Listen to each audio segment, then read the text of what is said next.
All right, I think we're live on both Facebook and YouTube. Let me just check.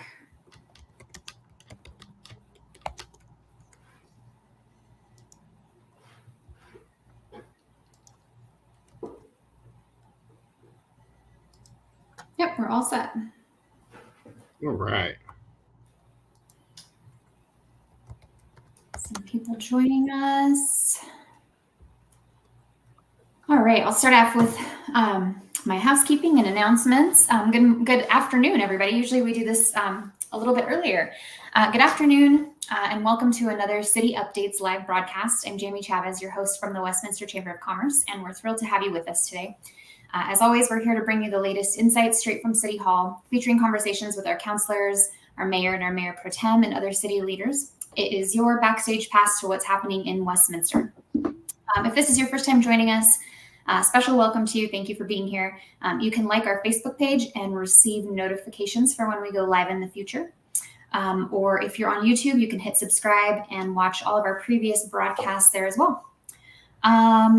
Mondays, usually we do these broadcasts on Mondays, and they are all about city updates, while on Wednesdays we offer a chance to meet some of the newest members of the chamber and learn about their businesses. So I encourage you to join us for those broadcasts as well.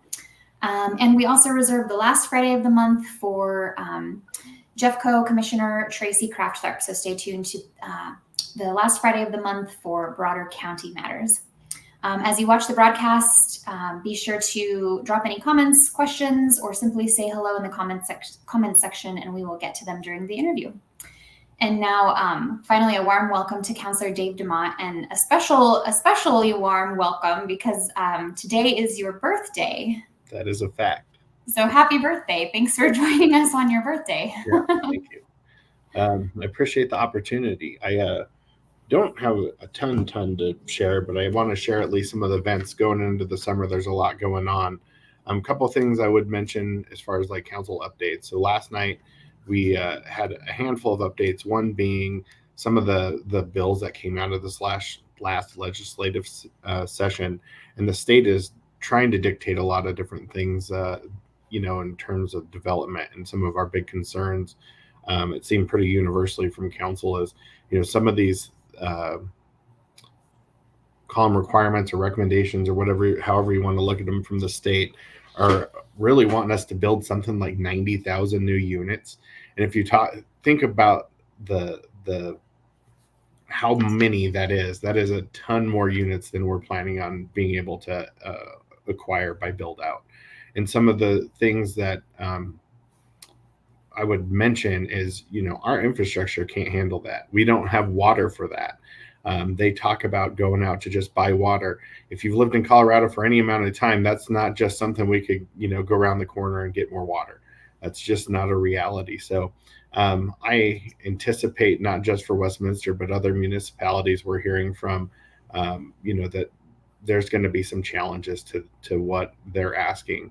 There are some things that we as a city we're going to do, such as ADUs, which are the accessory dwelling units. Think, little tiny homes in your backyard, or potentially extensions where you're building out like the mother-in-law units.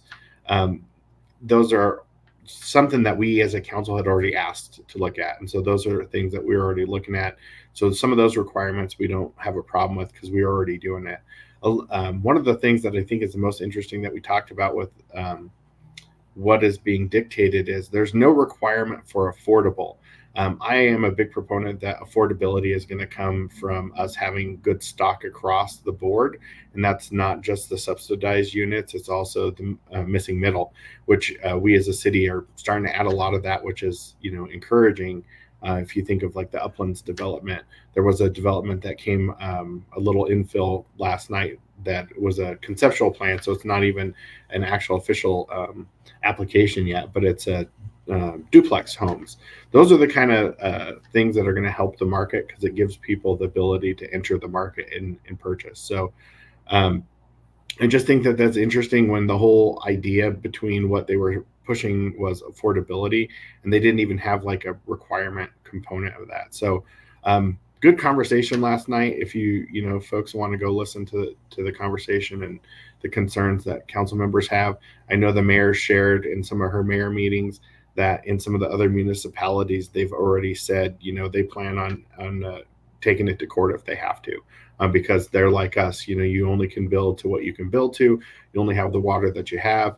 The other point I brought up last night is, if you were around long enough to remember when we had a moratorium because of one of our sewer interceptors was having issues, the sewer interceptors and the water lines are built for, what we have been planning to build. So the costs that, the requirements the state is asking for could be astronomical and not something that the city could probably take on. Which was a good segue into the next part of our meeting last night, which was talking about our water treatment plant and how we're going to finance that and move that project forward. And so there's a lot of different opinions there. The options they gave us were 20, 30, or 40-year options. And so there was a lot of discussion around that. It sounded like we probably landed in the 30-year with, some recommendations on how they move forward with that. Other big thing, I don't know I can't imagine you haven't been following, Jamie, but with the dog park, probably that will probably come to vote next month. In July, it was supposed to be in a sooner meeting than it's going to end up being, but Mayor Pro Tem Nurmela had asked all of council if we would push it off one more meeting because she was going to be gone, and we all thought that made sense. That's an important decision, and she deserves to be a part of that. So trying to think what other big things, though, not that those aren't big enough things to be dealing with, but kind of where we're at. We're in the middle of our budget process. We got some feedback after our budget retreat that the council did. If you got to participate in that, I thought that was a cool open house, and heard a lot of good feedback from residents about what they think we should be spending money on, or what we're spending too much on, or what we should be spending more on. It was really educational, I think, on both sides, because it also gave us as council people opportunities. I know at my table specifically, they had asked about a lot of different things that we actually already do as a city. And so I thought that was a good opportunity to share some of those things, such as our co-responder mental health program was one of the ones we talked a good amount about. I'm going to stop there for a minute and see if you have any questions, Jamie, and then I'll get into the events I know that are coming up for the summer. Yeah, I do have a quick question. You mentioned, I think you called them ADUs, accessory dwelling units, which currently, as I understand, we do not have them in Westminster. Is that correct? We do not have a provision for those in Westminster currently. You're correct. And that was something that we had already asked to figure out how we would accommodate those. Now with the state change and some of these bills over the last legislative session, they're going to be forced to be allowed in communities. We already were kind of there. Some of the questions that were unknown, they didn't get answers for us last night, but they were going to get back to us, were like, say if you live in an HOA, will that dwelling unit have to adhere to the building standards that the rest of the HOA has to adhere to? We weren't real sure about that. So there's some details that we still need to iron out. And there are some things as far as how the bills are written that we're not really sure, what's the teeth in it. So if you don't do it, what's going to happen? And there's some talk about potentially you might lose out on state grants. And there were questions around, well, are we even really using those state grants? Have we ever really used those state grants? Will that really, hurt us? And then again, like I mentioned, there's the possibility that you take the state to court. It wouldn't be the first time for the city of Westminster, and in the past, my understanding is we've won some of those challenges. So home rule is a big thing in Colorado. So interesting conversation. Okay. And I brought this up earlier. I don't know if Dave if this was a question or if he was just kind of putting it out there, but I thought I'd highlight it again. So that's an interesting thing. So the reclaimed water system we enjoy in the city, one of the challenges around reclaimed water is Colorado water law is a very complicated thing. You probably heard the term whiskey's for drinking and water's for fighting, and that's very certainly a thing in Colorado. We have to put a certain amount of waste and water back into the system after we use it and clean it. And so the reclaimed water sometimes is limited by how much we actually are allowed to recapture and put back into the system. So, it's not necessarily what our operational capabilities are 100% anyway. Some of it is how much we have to put back in. I did not, that's a good question that I could bring back to staff, but they did not mention any provisions about maybe expanding your ability to use reclaimed water to meet some of these goals that they're trying to put forward. But that's a good question. And potentially maybe that's something that we could go back to our legislative body and say, hey, next session, is this something you could amend to some of these bills that you passed? Okay, awesome. Thank you. All right. Yeah, we can go ahead and move on. I think you have some events to tell us about. Yeah, so it's summertime, so lots of things going on. So I wanted to at least get the ones that are coming up later in the month. I know that the beer fest will be a thing, and hopefully people participate in that. That's a lot of fun. Top Tacos is also coming up soon. I don't remember the dates for those two, but I wanted to at least hit the ones that I know are coming up pretty soon. Obviously, we have our 4th of July celebration at City Park. That goes from 4 to 10. That's a good celebration, great firework display that the city always puts on. Then we have this Saturday, we have a open house at the Public Safety Center, which is next to City Hall off 92nd and Yates over there. And so that goes from 10 to 2. City Council will have a table at that. I don't know for sure who will all be there. I will be there for at least some amount of time on Saturday, as well as I know the mayor, and I had seen Councilor Ireland last I checked had already responded that she would be there, but I anticipate you see other members of council there too. So it's a good opportunity to come and see the Public Safety Center, talk to our police and fire personnel, and hear more about how they keep our community safe. Moving past that, next Wednesday, or no, about a month from now, because they just did there. So July 10th will be the next inclusivity board meeting. If you're interested in that, they go from 6 to 7:30 at City Hall, and you can also watch that online.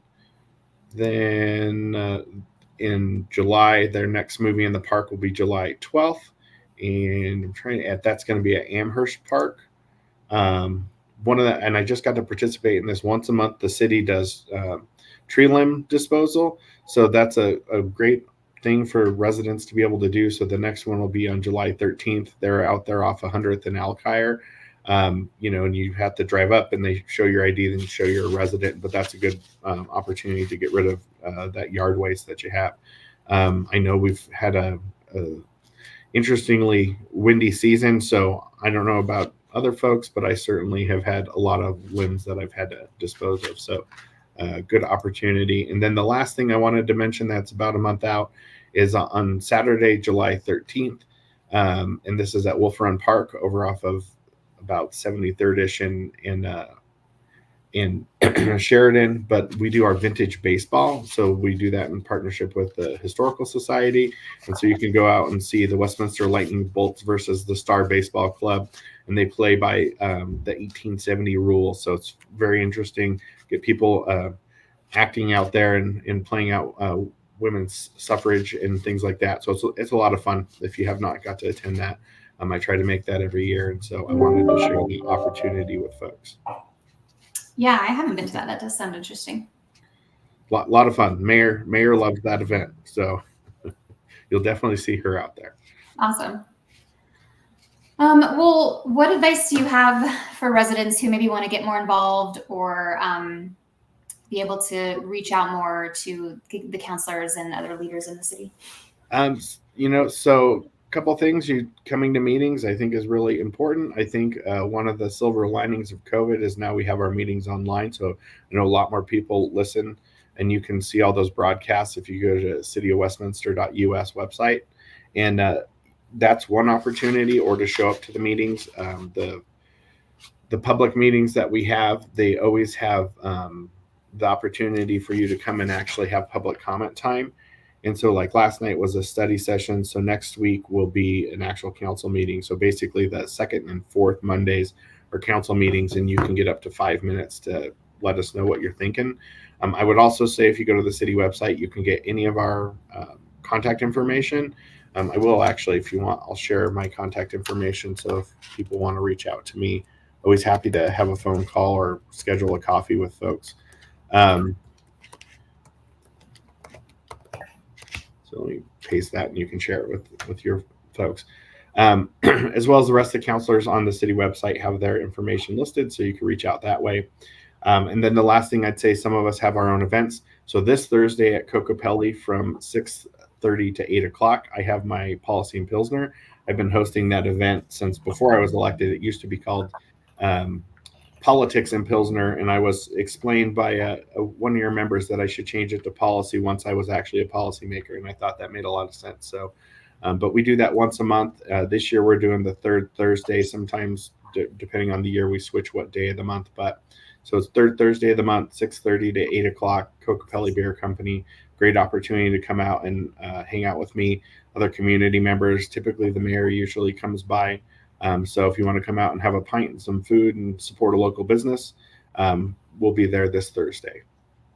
All right. I put 6 on there, but 6:30, I'll put a correction. So some people show up sooner. I always feel bad because I usually show up after other people are there, but they expect the table will be there ready if you show up sooner than 6:30.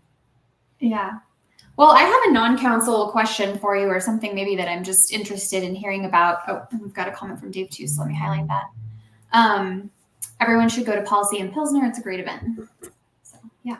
I've been hearing a lot from some of our members about the struggles that they're having as restaurant owners, and you yourself are an owner. Is that right?